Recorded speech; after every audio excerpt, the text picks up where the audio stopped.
Hello! Welcome to my channel. అసలు America అనేది ఆయతుల్లా అలీ ఖమేనీని ఎందుకు చంపింది? అసలు ఇరాన్ అనేది మంచి కంట్రీయా? లేదా ఈవిల్ కంట్రీయా? అసలు ఈ అమెరికా పెత్తనం ఏంటి? అని క్వెషన్ చేసిన ఇరాన్ సుప్రీం లీడర్ ఆయతుల్లా ఖమేనీని ఎందుకు చంపారు? అండ్ ఇరాన్ న్యూక్లియర్‌ని ఎందుకు తయారు చేస్తుంది? గత 100, 110 సంవత్సరాల నుండి ఇరాన్ పైన ఈ వెస్టర్న్ హిపోక్రసీ అనేది ఏ విధంగా నడుస్తుంది? అండ్ ఎక్కడ ఏ ట్రేడ్ జరిగినా కూడా, ఎక్కడ ఏ డీల్ జరిగినా కూడా అది యూఎస్ డాలర్‌లోనే జరగాలి. యూఎస్ చెప్పినట్టే వినాలి. ఎక్కడ ఆయిల్ ఉన్నా కూడా అది యూఎస్ కంట్రోల్‌లో ఉండాలి. ఏ ఆయిల్ సప్లై అయినా కూడా అది యూఎస్ కంట్రోల్‌లో ఉండాలి అని చెప్పి యూఎస్ డిక్టేటర్‌షిప్‌ని ఇరాన్ పైన కూడా రుద్దడానికి ట్రై చేసింది. ఈవెన్ 80 ఇయర్స్ ఇరాన్ అనేది వెస్టర్న్ కంట్రీస్ యొక్క అండర్‌లో ఉండింది. 1979 తర్వాత మాత్రమే ఇరాన్ వెస్టర్న్ హిపోక్రసీ నుండి బయటికొచ్చి, వెస్టర్న్ డిక్టేటర్‌షిప్ నుండి బయటకొచ్చి తనకంటూ తన ఓన్ గవర్నమెంట్‌ని ఫార్మ్ చేసుకుంది. సో, దీని గురించి తెలుసుకోవాలి అంటే ఫస్ట్ మనం 1890స్ గురించి తెలుసుకోవాలి. 1890స్‌లో ఆయిల్ ఉంది ఇరాన్‌లో అని చెప్పి ఫస్ట్ మనకొక నోట్ అయితే వచ్చింది. ఆ నోట్ రావడమే ఇరాన్ కంట్రీకి చేసుకున్న నష్టం అని కూడా మనం చెప్పుకోవచ్చు. ఎందుకంటే ఫస్ట్ ఆ నోట్ రాగానే అక్కడ విలియం డి ఆర్చి అనే వ్యక్తి అక్కడున్న కింగ్ లీడర్స్‌తో చర్చించి ఇక్కడ మేము ఆయిల్‌ని తీసుకుంటాం. 60 ఇయర్స్ అగ్రీమెంట్ రాసుకుంటాం. 60 ఇయర్స్ అగ్రీమెంట్ రాసుకుంటాం. ఎక్విప్‌మెంట్ మాది, సప్లై మాది అండ్ సెల్ చేసి ప్రాఫిట్‌లో 16% మీకిస్తాం. అండ్ ఇయర్‌లీ ఒక ఫీస్ మాత్రమే పే చేస్తాం. ఎక్కువ పే చేయము అని చెప్పి అగ్రీమెంట్ రాపిచ్చుకున్నారు. గుర్తుపెట్టుకోండి 60 ఇయర్స్ అగ్రీమెంట్, 16% 84% అనేది అతనికి అండ్ 16% అనేది ఆ కంట్రీకి అండ్ ఇయర్‌లీ వన్స్ కొంత అమౌంట్ పే చేస్తాను అని చెప్పి అగ్రీమెంట్ అయితే రాసుకున్నారు. కాకపోతే 1890స్ నుండి స్టార్ట్ చేస్తే 1908 వరకు అక్కడ ఆయిల్ దొరకలేదు. ఈ విలియం డి ఆర్చి అనే వ్యక్తి దగ్గర అమౌంట్ అయిపోవడంతో, దాని తర్వాత ఆంగ్లో పర్షియన్ కంపెనీతో టై అప్ అయ్యి, ఈ కంపెనీని రన్ చేశారు. అండ్ దాని తర్వాత ఈ ఆంగ్లో పర్షియన్ కంపెనీ ఇంకొన్ని రోజులకి బ్రిటిష్ కంపెనీ కింద మార్పు చెందింది. ఎందుకంటే వాళ్ళు గూడా వాళ్ళ షేర్స్‌నయితే బ్రిటిష్ కంపెనీకి సెల్ చేశారు. అండ్ ఫైనల్లీ అప్పుడు 1908లో వీళ్ళ దగ్గర ఆయిల్ అనేది బయటపడింది. ఎక్కడుంది అనేది. అండ్ బయట పడిన తర్వాత అండ్ స్లో అండ్ స్టడీగా ఇమ్మీడియేట్‌గా ఇరాన్‌లో ఉన్న ఆ లీడర్స్‌కి, ఇరాన్‌లో ఉండే జనాలకేందంటే రెవల్యూషన్ స్టార్ట్ అయిపోయింది. ఎందుకంటే ఆయిల్ మనది, ఎక్విప్‌మెంట్ వాళ్ళదైనా కూడా ఆయిల్ మనది కదా! ప్రాఫిట్ మనకెక్కువ రావాలి. వాళ్ళకెందుకు మనం ఇవ్వాలి? ఈ వెస్టర్న్ హిపోక్రసీ ఏంటి అని చెప్పి వాళ్ళు స్టార్ట్ చేశారు. బట్ 60 ఇయర్స్ అగ్రీమెంట్ అనేది ఉంది. బట్ ఈ ప్లేస్‌లో వాళ్ళు తప్పు చేయడంతో వాళ్ళేం చేశారు అంటే లోకల్‌లో ఉండే లీడర్స్ అందరిని బై చేశారు. లేదు దీన్ని ఒప్పుకోను అని చెప్పిన ప్రతి లీడర్‌ని కూడా చంపేశారు. అండ్ దాని తర్వాత అక్కడున్న ఆర్మీ లీడర్‌ని కూడా బ్రైబ్ చేసి కొనేశారు. టోటల్‌గా ఓవరాల్‌గా మొత్తం కంట్రీని మళ్ళీ కంట్రోల్‌లో తీసుకొని, అలాగే దాని పరిపాలన అనేది సాగిస్తూ ఉన్నారు. అండ్ అంతటితో ఆగలేదు. అండ్ లోకల్‌లో ఉన్న మసీదులో చైర్స్ వేయడం, బుర్కాస్‌ని బ్యాన్ చేయడం, అండ్ వెస్టర్న్ డ్రెసెస్‌ని ఇంప్లిమెంట్ చేయడం, లోకల్‌లో ఉన్న డ్రెసింగ్ కల్చర్‌ని మొత్తం కూడా చేంజ్ చేశారు. కాకపోతే అక్కడ ఎక్కువ మందికి సదుపాయాలు అందకపోవడంతో అండ్ లోకల్‌లో ఉన్న లీడర్స్ అందరూ కూడా మాట్లాడి ఈ 16%ని 20%గా చేర్చారు. అంటే ప్రతి రూ. 100లో రూ. 20 ఇరాన్ ప్రజలకి, రూ. 80 బ్రిటిష్ గవర్నమెంట్‌కి చేరేలాగా ఆ అగ్రీమెంట్ మళ్ళీ కూడా దాన్ని రీక్రియేట్ చేశారు.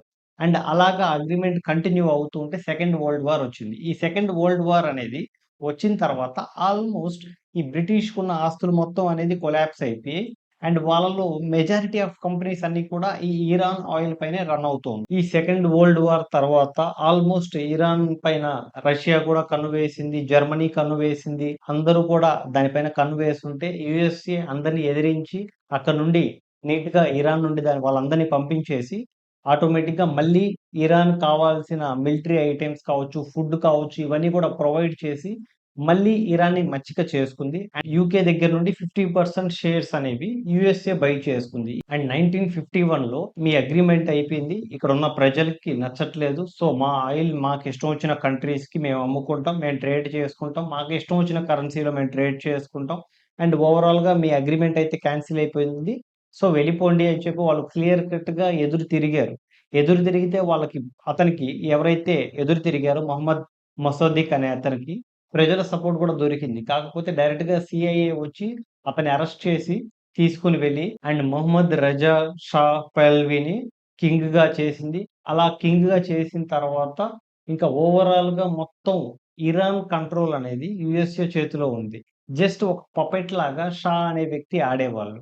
వీళ్ళిచ్చిన 20%తో వీళ్ళ లోకల్‌లో ఉన్న ఎంపీస్, ఎమ్మెల్యేస్, ఈ కింగ్స్ ఈళ్ళందరూ కూడా ఒక మోడ్రన్ లైఫ్‌ని ఎంజాయ్ చేసేవాళ్ళు. ఈ షా టైమ్‌లో ఆల్‌మోస్ట్ మనం చూసుకుంటే లోకల్‌లో ఉన్న ఎంపీస్, ఎమ్మెల్యేస్ అక్కడ లీడర్స్ ఉంటారు కదా! ఎవరైతే హైయెస్ట్ కొంచెం లీడర్స్ ఉంటారు కదా! వీళ్ళందరూ కూడా బాగా ఎంజాయ్ చేసేవాళ్ళు. ఈ అమెరికా ఇచ్చిన 20% అమౌంట్‌తో ఈళ్ళు బాగా ఎంజాయ్ చేసేవాళ్ళు. మనం చూస్తూ ఉంటాం. ఇరాన్ ఫోటోస్‌లో వెస్టర్న్ కల్చర్ కావచ్చు, వెస్టర్న్ కార్స్ కావచ్చు, అండ్ మనం అక్కడ డ్రెసెస్ కావచ్చు, ప్రతీది కూడా బాగా మోడ్రన్‌గా, బాగా ఎక్సలెంట్‌గా కనిపిస్తూ ఉంటుంది గదా! సో, ఇది వన్ సైడ్ ఆఫ్ కాయిన్ మాత్రమే. సెకండ్ సైడ్ ఆఫ్ కాయిన్‌లో మనం డీటెయిల్డ్‌గా చూస్తే అక్కడ ఒక పోవర్టీ అండ్ మినిమమ్ ఫెసిలిటీస్ లేవు. ఇన్‌ఫ్రాస్ట్రక్చర్ నుండి, స్కూల్స్ నుండి, ఎంప్లాయ్‌మెంట్ లేదు. అండ్ పూర్తిగా ఇన్‌ఫ్లేషన్ పెరిగిపోయి ఫుడ్ లేకుండా చాలా మంది చనిపోయిన రోజులు కూడా ఉన్నాయి ఇరాన్‌లో. ఆ టైంలో ఈ షా అనే వ్యక్తి, అతనికి సంబంధించిన వాళ్ళు, అక్కడ లోకల్ లీడర్స్ అందరూ కూడా ఈ యూఎస్ ఇచ్చిన 20% అమౌంట్‌తో అక్కడ లోకల్‌లో ఆయిల్ సెల్ చేసి వచ్చిన 20%, 80% బ్రిటిష్ గవర్నమెంట్ తీసుకుంటుంది. యూఎస్ఏ గవర్నమెంట్ తీసుకుంటుంది. 20% ఈళ్ళు తీసుకొని వీళ్ళు ఎంజాయ్ చేస్తూ ఉన్నారు. అది చూసి లోకల్‌లో ఉన్న పబ్లిక్ అనేవాళ్ళు రెవల్యూషనరీ అనేది క్రియేట్ చేశారు. రెవల్యూషన్ అనేది స్టార్ట్ అయిపోయింది. ఎందుకంటే ఆయిల్ మనది. మనం ఇంత ఆయిల్ సెల్ చేస్తున్నాం. ఇన్ని క్రోర్స్ అనేది సంపాదిస్తున్నాం. వీళ్ళు కొన్ని వేల కోట్లు పార్టీకి ఖర్చు పెడుతున్నారు. కాకపోతే ఇక్కడ జనాలు మాత్రం పావర్టీతో చనిపోతున్నారు అని చెప్పి రెవల్యూషన్ అనేది స్టార్ట్ అయింది. ఆ టైంలోనే అప్పుడు 1963లో ఆయతుల్లా రహుల్లా ఖొమైనీ అనే అతను రెవల్యూషన్ అయితే స్టార్ట్ చేశారు. అంటే లీడ్ చేశారు ఈ రెవల్యూషన్‌ని. ఇస్లామిక్ రెవల్యూషన్ అనే కాదు, షా పైన రెవల్యూషన్‌ని స్టార్ట్ చేశారు. అంటే ఈ లెవెల్‌లో వీళ్ళు ఎంజాయ్ చేస్తున్నారు. కాకపోతే ఇక్కడ పూర్ పీపుల్ అనేవాళ్ళు పావర్టీలో అండ్ అన్‌ఎంప్లాయ్‌మెంట్‌తో చనిపోతున్నారు. సో, వీళ్ళకి హాస్పిటల్ ఫెసిలిటీస్ కూడా లేవు కాబట్టి వీళ్ళ కోసం మనం రెవల్యూషన్ స్టార్ట్ చేయాలి. అండ్ అదే విధంగా వీళ్ళు పూర్తిగా ఇతను ఆయతుల్లా రహుల్లా ఖొమైనీ అనే అతను పూర్తిగా ఈ వెస్టర్న్ కల్చర్‌ని హేట్ చేసేవాళ్ళు. ఎందుకంటే దాదాపు అప్పటికి 80 సంవత్సరాలు ఈ వెస్టర్న్ కంట్రీస్ యొక్క ఆధిపత్యాన్ని భరించలేక చాలా అఫ్రైడ్ అయ్యారు. సో, పూర్తిగా ఈ వెస్టర్న్ కల్చర్‌ని మనం తొలగించాలి. ఈ వైట్ పీపుల్స్ యొక్క పూర్తి డిక్టేటర్‌షిప్‌ని మనం ఈ కంట్రీ నుండి తొలగించాలి. అండ్ ఫర్దర్‌గా ఫ్యూచర్‌లో కూడా వీళ్ళ డిక్టేటర్‌షిప్ నుండి మనం బయటే ఉండాలి. వీళ్ళ అండర్‌లో మనం ఉండకూడదు, పని చేయకూడదు అని చెప్పి రెవల్యూషన్ క్రియేట్ చేసి జనాల్లోకి వెళ్లారు. దాంతో చాలా మంచి రెస్పాన్స్ వచ్చింది. ఎందుకొచ్చింది అంటే, ఒక పక్క షా చేసే ఈ పార్టీస్ వల్ల అండ్ షా చేసే రూలింగ్ వల్ల చాలా మంది ఎఫెక్ట్ అవుతున్నారు. సో, ఆటోమేటిక్‌గా రెవల్యూషన్ అనేది క్రియేట్ అయింది. కాకపోతే అక్కడ ఎక్కువ మందికి మొత్తానికి ఇరాన్‌లో పూర్తిగా ఇస్లామిక్ రెవల్యూషన్ తీసుకురావాలి. దీన్ని ఇస్లామిక్ కంట్రీ కింద మార్చాలి అని కాదు. కాకపోతే హైయెస్ట్ మెజారిటీ ఆఫ్ పీపుల్ ఏంటంటే ఇస్లామిక్ రెవల్యూషన్ తీసుకురావాలి అనేదే వాళ్ళ కోరిక. అండ్ పూర్తిగా ఇక్కడ షరియా లాని ఇంప్లిమెంట్ చేయాలి అని చెప్పి ఆయతుల్లా రహుల్లా ఖొమైనీ అనే అతను ప్లాన్ చేశారు. అండ్ దాని తర్వాత ఈ విషయం షాకి తెలిసి, ఈ ఆయతుల్లా రుహుల్లా ఖొమైనీ అనే అతన్ని ఇరాక్‌కి పంపించేశారు. ఇరాక్‌కి పంపించిన తర్వాత ఇరాక్‌లో కూడా మెజారిటీ ఆఫ్ పీపుల్ షియా ఉంటారు. అక్కడ లోకల్‌లో కూడా ఆల్‌మోస్ట్ అందరిని కూడా ఇతని వాయిస్‌తో అట్రాక్ట్ చేశారు. దాంతో అక్కడ లోకల్‌లో ఉన్న సద్దాం హుసేన్ లీడర్ భయపడ్డాడు. ఎందుకంటే అక్కడ కూడా రెవల్యూషన్ క్రియేట్ చేసి అతన్ని గూడా దింపేసే ఛాన్సెస్ ఉంటుందేమో అని చెప్పి రివర్స్‌లో ఇతన్ని ఇరాన్‌కి పంపించేశారు. ఇతను ఇరాక్‌లో ఉన్నప్పుడు కూడా ఈవెన్ ఇతని రికార్డింగ్, ఇతని వాయిస్‌ని రికార్డ్ చేసి క్యాసెట్స్‌లో ఇరాన్‌కి పంపించి అక్కడ ప్లే చేసి అక్కడ జనాల్లో రెవల్యూషన్ క్రియేట్ చేసి షాని ఈ డిక్టేటర్‌షిప్ నుండి దింపేయాలి. కింగ్‌గా ఉండకూడదు, ఉంచకూడదు అని చెప్పి ఎప్పుడు కూడా అతను రెవల్యూషన్ చేస్తూనే ఉన్నారు. అండ్ దాని తర్వాత ఆల్‌మోస్ట్ 1979లో ఈ షా అనే వ్యక్తి డైరెక్ట్‌గా ఆయతుల్లా రుహుల్లా ఖమేనీ అనే వ్యక్తిని డైరెక్ట్‌గా ఇన్సల్ట్ చేశారు. ఇతనొక దేశద్రోహి. ఇతన్ని అసలు నమ్మకూడదు అని చెప్పి డైరెక్ట్‌గా కామెంట్ చేయడంతో, ఈ పేపర్స్‌లో వాటిలో పబ్లిష్ చేశారు. దాంతో పూర్తిగా రెవల్యూషన్ క్రియేట్ అయ్యి జనాలందరూ కూడా రోడ్డు మీదకొచ్చేసారు. ఆల్‌మోస్ట్ అందరూ కూడా రోడ్డు పైన వచ్చి నిరసన తెలియజేయడంతో, షా అనే వ్యక్తి కొంచెం ట్రీట్‌మెంట్ చేపించుకోవాలి అని చెప్పి తనకి హెల్త్ బాలేదు. ట్రీట్‌మెంట్ చేపించుకోవాలి అని చెప్పి యూఎస్‌కి వెళ్ళిపోయాడు. దాని తర్వాత ఈ ఆయతుల్లా రుహుల్లా ఖొమైనీ అనే వ్యక్తి లీడర్‌గా ఎలక్ట్ అయిపోయారు. దాంతో ఇరాన్ పూర్తిగా 1979 ఏప్రిల్‌లో ఇస్లామిక్ రిపబ్లిక్ కంట్రీ కింద స్థిరపడిపోయింది. ఫార్మ్ అయిపోయింది. సో, ఇతనిక్కడ డెమోక్రసీని ఫార్మ్ చేయలేదు. మొనార్చీని ఫార్మ్ చేయలేదు. అండ్ థియోక్రసీని ఫాలో అయ్యారు. డెమోక్రసీ అంటే బేసిక్‌గా ఏంటి? ఇక్కడ జనాలు ఓట్ చేస్తారు. అండ్ ఎలక్ట్ చేసుకున్న వాళ్ళు వెళ్లి అక్కడి నుంచి రూల్ చేస్తారు. కాకపోతే ఇలాంటి రూల్స్‌ని అతను చూసారు. దీంట్లో కూడా యూఎస్ఏ అనేది వెస్టర్న్ కల్చర్ అనేది దీంట్లో కూడా కంట్రోల్ చేసే ఛాన్సెస్ ఉన్నాయి. సో, దీన్ని కూడా మనం అవాయిడ్ చేయాలి అని చెప్పి చూసారు. అండ్ దాని తర్వాత మోనార్చీ. మోనార్చీ అంటే కింగ్ రూలింగ్. కింగ్ రూలింగ్ గూడా చూసారు కదా! షా అనే అతను కింగ్ రూలింగ్. సో, ఇతను ఈ కింగ్ రూలింగ్ కాదు, ఈ డెమోక్రసీ కాదు, థియోక్రసీని ఇంప్లిమెంట్ చేయాలి అని చెప్పి చూసారు. ఈ థియోక్రసీ అంటే దైవ పరిపాలన.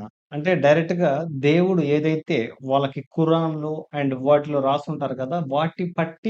వాటిలో ఏమన్నా చేంజెస్ కావాలంటే ప్రీస్ట్ చేంజ్ చేస్తారు. దాంతో మనం ఇక్కడ పరిపాలన చేయాలి. అంటే షరియా లాని ఇంప్లిమెంట్ చేయాలి. అండ్ ఈవెన్ ఇక్కడున్న ప్రెసిడెంట్స్ కావచ్చు, ప్రైమ్ మినిస్టర్స్ కావచ్చు, డిఫెన్స్ మినిస్టర్స్, ఫారిన్ మినిస్టర్స్ ప్రతి ఒక్కరు కూడా సుప్రీం లీడర్ కింద. సుప్రీం లీడర్ అంటే ప్రీస్ట్. ప్రీస్ట్ అంటే అల్లా తర్వాత సుప్రీం లీడర్. ఓకే. ఆ సుప్రీం లీడరే ఆయతుల్లా రహుల్లా ఖొమేని. ఈ ఆయతుల్లా రహుల్లా ఖొమేని అనే అతను 1989లో చనిపోయారు. అండ్ దాని తర్వాత ఆయతుల్లా అలీ ఖమేని అనే అతను లీడర్‌గా తీసుకున్నారు. రీసెంట్‌గా యూఎస్ అటాక్ చేసి చంపేశారు కదా! అతను. అండ్ ఇరాన్‌కున్న అడ్వాంటేజెస్ ఏంటి? అండ్ ఇరాన్‌లో ఆల్‌మోస్ట్ టాప్ 3 ఆయిల్ రిజర్వ్స్ ఎవరి దగ్గరున్నాయి? టాప్ 5 ఆయిల్ రిజర్వ్స్ ఎవరి దగ్గరున్నాయంటే ఇరాన్ అయితే టాప్ 5లో ఉంటుంది.